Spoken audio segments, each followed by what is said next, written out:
Hey, what's going on, you guys? So in this video, I wanted to share with you guys a very useful tip that'll help you guys to answer modifier questions within seconds. It'll help you guys. The tips that I'll share with you guys in this video will help you guys know when you're being tested on modifiers and then how to work through modifier questions in a very systematic or organized way.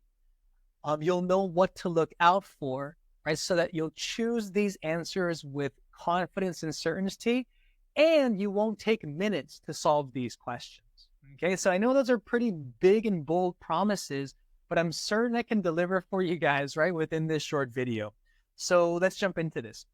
So the very first thing that you should know, you guys, about modifiers is simply what's a modifier, right? So a modifier is, and sometimes you might hear other people saying like modifying phrase, right? So a modifying phrase and a modifier is the same thing. Okay, so let me define what a modifier or modifying phrase is. So a modifier is nothing more than just a group of words that describes something in the sentence. Let me say that again, write this down. A modifier is nothing more than a group of words that modifies or describes, right? So modifies just means to describe, right? So modifiers, group of words that describes something in a sentence. Now, usually that something that the modifier describes is a noun. It's not always the case, but it's usually that case, okay? Now, this is the grammar rule behind modifying phrases. So if you have a modifier or a modifying phrase at the beginning of a sentence, right? So driven by an insatiable curiosity about the human mind, comma. This is an example of a modifying phrase, okay? Modifying phrases that appear at the beginning of a sentence will be set off by a comma, yeah, and it'll appear before your independent clause, okay? Now, the grammar rule says this, right? When you have a modifying phrase in the sentence, the noun that the modifier is describing has to appear at the beginning of that independent clause, right? So it has to appear right after that comma, right at the beginning of your independent clause, okay? So this is extremely important to know because what now we can do with this knowledge, because this is the grammar rule, right? So again, if you have a modifier at the beginning of a sentence, the noun that appears right after that modifying phrase in the comma has to be the noun that the modifying phrase is describing, okay? So this is really important because now what we can do is we can, if we take a look at our answer choices, right, we'll notice that we have different nouns that appear at the beginning of our answers, right? So note, and this is a common characteristic. This is a common clue that the SAT will leave you that'll help you guys to know that you're being tested on modifiers, right? So if you have these long sentences, right, as answer choices for a grammar question, and you have different nouns that appear at the beginning of these answer choices, you know that you're being tested on modifiers. Okay, so we have like a noun like studies, memories, right? Researchers' understanding. And so watch out for these types of answer choices, you guys, where we have the apostrophe, okay? Researchers with the apostrophe is not the noun, right? The noun here that appears is going to be understanding, okay? And then lastly, we have researchers, right? So it's not always the case that you have every single answer choice that has a different noun at the beginning. Sometimes you might have like two nouns or three nouns, maybe two nouns that are the same, right? But a couple of the nouns will be different. Okay, it just so happens that for this question, each of the nouns at the beginning of the answer choice is different. Okay, so now basically what we got to do is we've got to figure out, well, what noun is the modifier referring to? Okay, so to figure that out, we just got to read the sentence and think logically. Okay. So this is that T word that a lot of students hate, right? That T word is going to be think. A lot of students hate to think, but you have to think. And here it's great because we're thinking strategically.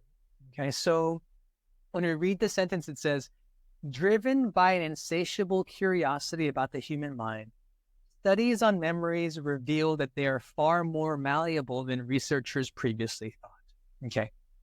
So let me ask you this question, you guys, right? Who or what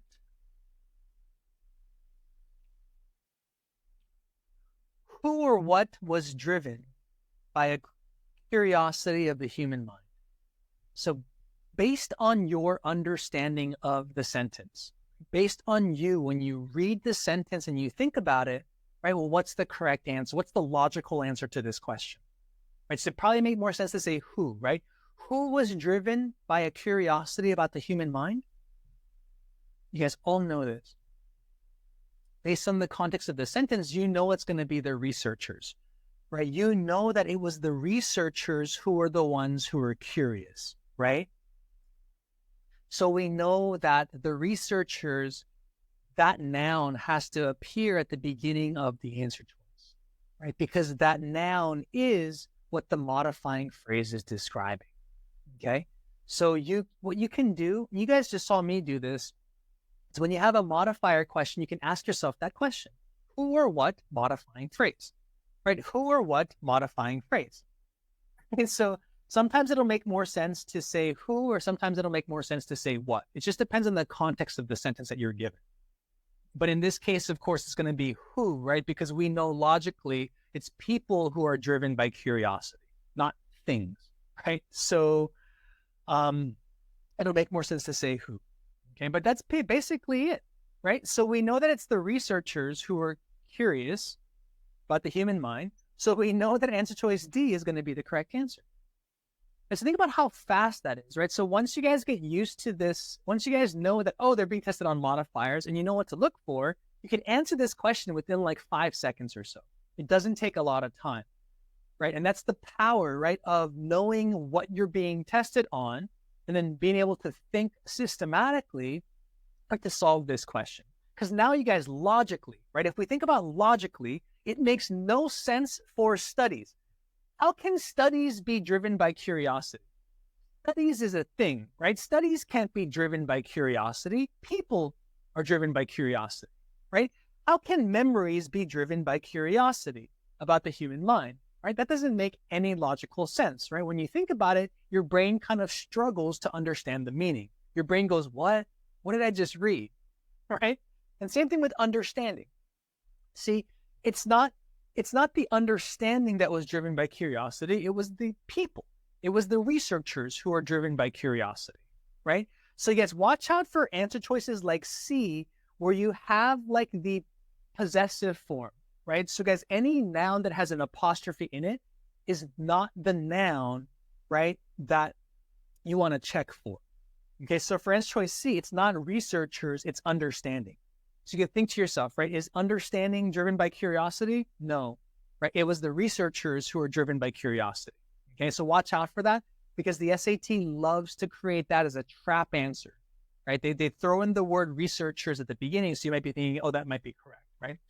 Not always true, especially if it has an apostrophe in it. Okay, so be mindful of that, right? So guys, the correct answer here for number 22 would have to be D. Okay, so yeah, to summarize, right? Remember, modifiers, nothing more than just a group of words that describe something in the sentence, right? Recognize the modifying phrase at the beginning of the sentence, right? Ask yourself who or what modifying phrase, right? And the correct answer, right, has to appear at the beginning of that answer choice, right? Also, when you look at your answer choices, one of the most important things to look out for that'll let you know that you're being tested on modifiers is the different nouns at the beginning of the answer choice, right? So when you have nouns like memories and studies and then researchers, you must be thinking, oh man, must be a modifier question. Okay. Also, you guys, the answer choices for modifier questions tend to be longer than answer choices for other grammar questions. You guys have probably noticed that. So those will be kind of clues that'll help you guys to know, oh man, I think I'm being tested on modifiers for this question. Okay. All right, you guys, that'll do it for this video.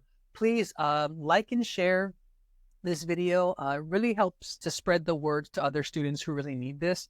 I'm on a mission to help millions of students to really get fewer than 5 questions wrong on the SAT reading and writing sections.